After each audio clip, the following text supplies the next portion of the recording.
You're listening to The Observing Eye. Pirate radio for the mind. Coming at you fresh from the computer hell cabin.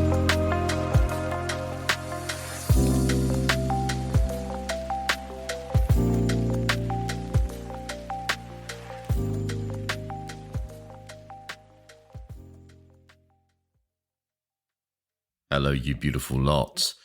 It's Friday, the 13th of October, Friday the 13th, and you're listening to episode 34 of The Observing Eye, coming at you live from the computer hell cabin.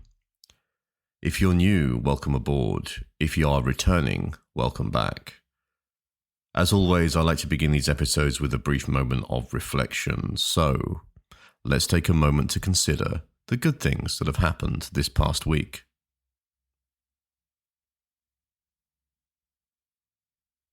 And now a moment for the not so good. This episode is all around vulnerability, and I don't believe I've touched on vulnerability in a previous episode before. But before we begin and get into this in earnest, for those of you who are returning listeners, you will be pleased to hear that I have replaced, finally, my ridiculously creaky, cracky chair to something that is far more robust. Listen. See, I'm bouncing around and nothing is happening. Well, very little anyway. So let's dive into vulnerability a little bit. I'm going to ask you a question before we begin because there is a thought I have that I think is relevant, and I will explain after the question. How vulnerable do you feel right now in this present moment?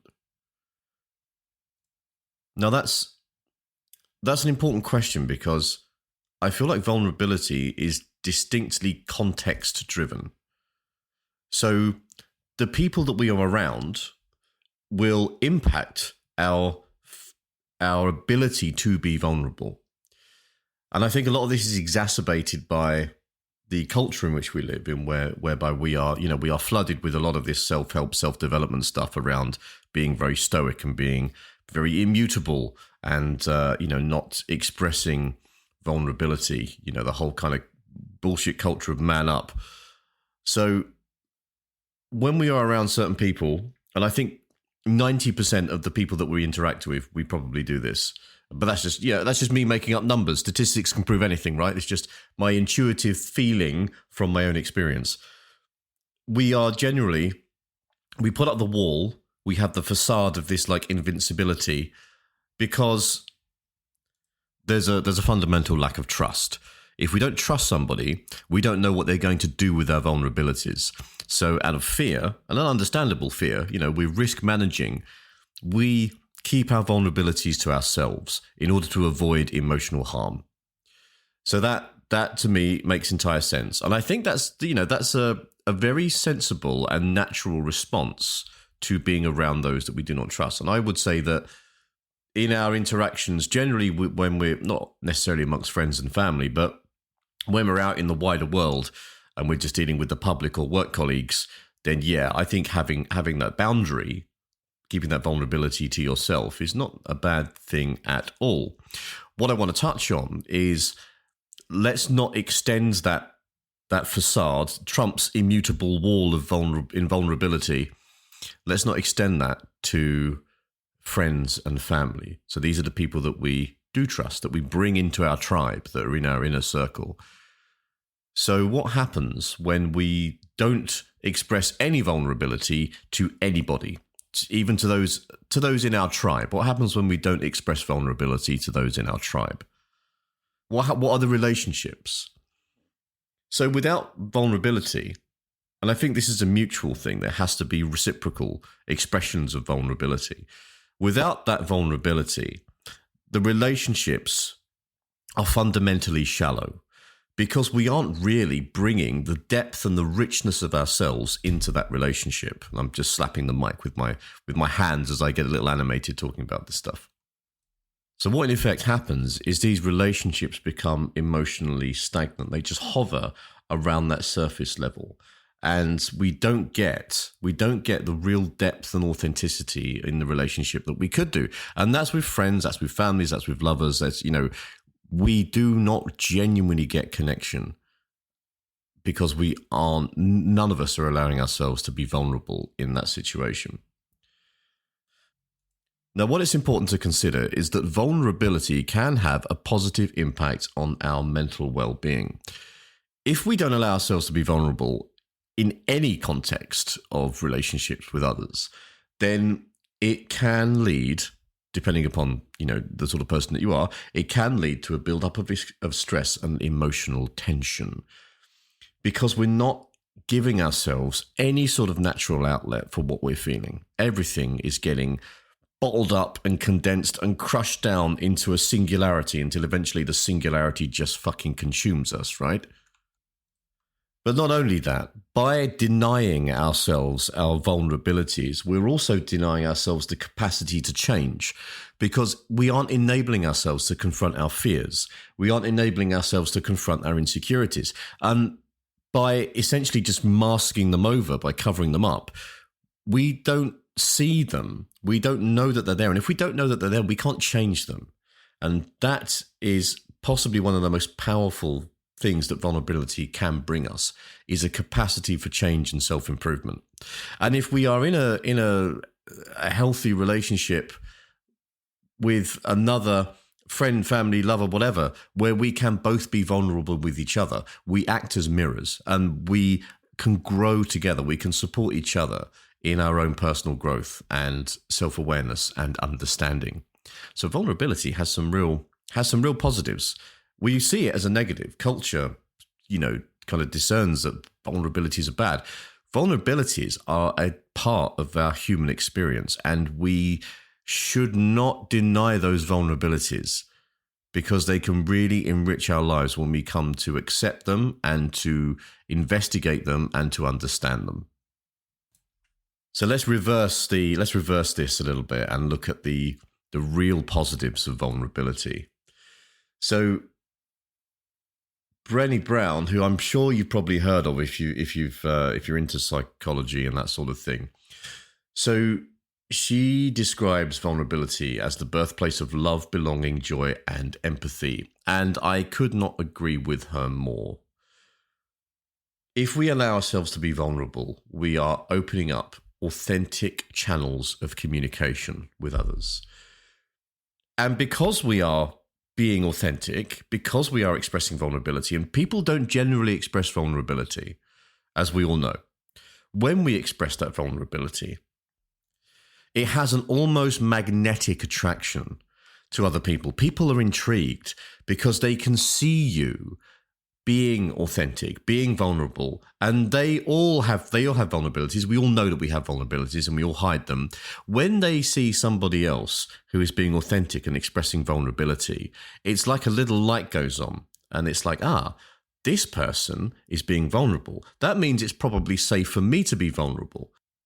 If this person is exposing their emotions out into the world, out into, the great unknown, then it's probably a good chance that they're not going to use any vulnerabilities that I express against me. Well, that's how I feel anyway. If I come across someone who is really expressing themselves authentically in that way, there is a real sense that, okay, this is probably, and I'm not too fond of this word, but there is probably a sort of safe space around that for us to both connect authentically. You kind of create this sort of fertile ground for empathy between others. And it can be an extremely liberating experience, but it is tricky to find those people who are comfortable enough with their own vulnerabilities to be able to just open them up into the world. That's tricky. They're a rare breed. But maybe after listening to this, you will move towards becoming one yourself and get out there and sow the seeds of empathy with others. There's a genuine liberation of the psyche when we can truly accept our own vulnerabilities. And when we, further from that, experience the emotional freedom of expressing ourselves without reservation. It's existing in a place where we are not concerned with judgment in the slightest, because the fear of being vulnerable amongst others whom we don't necessarily know or trust, is a fear of being judged. But when we don't really care about being judged, when we just embrace the imperfection, when we go, okay, this is me, this is my good bits, these are my bad bits, and I just take all of that as they are. This is the gestalt of I. It really gives us a deep sense of like internal coherence. And it enables us to be comfortable with all facets of our identity, even those bits that we have been reluctant to accept or confront in the past. Because by embracing our vulnerabilities, we either accept or confront those facets that we do not like. Of course, this wouldn't be an Observing Eye podcast if I didn't try and give you some ideas and thoughts around how you could tackle your own vulnerability. Guess the question is, do you want to get to that space where you can be authentic and be vulnerable and be genuinely open with others? Or are you not quite there yet? And it's absolutely cool if you're not quite there yet, because it can be a really uncomfortable space to venture into. There is absolutely no judgment here. But if you are interested in venturing into that space, here are some of my thoughts on how to do so. And of course, it begins, and you must be so sick of me saying this by now, it begins with self-compassion. We are often, and I talk about this regularly, we are often so understanding and so forgiving to our friends and loved ones when they make a mistake, when they reveal their flaws. But when it comes to us, we are our own most brutal judge. We come down upon ourselves like a raging tempest.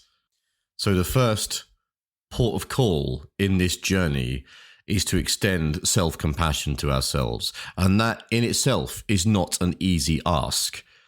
And that's something that requires time and requires effort and requires patience.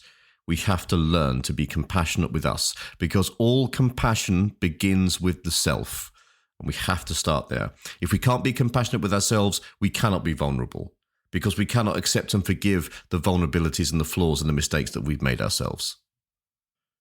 So if we then find ourselves in a space where we can be self-compassionate, we then have to reflect upon our past experiences to understand our vulnerability.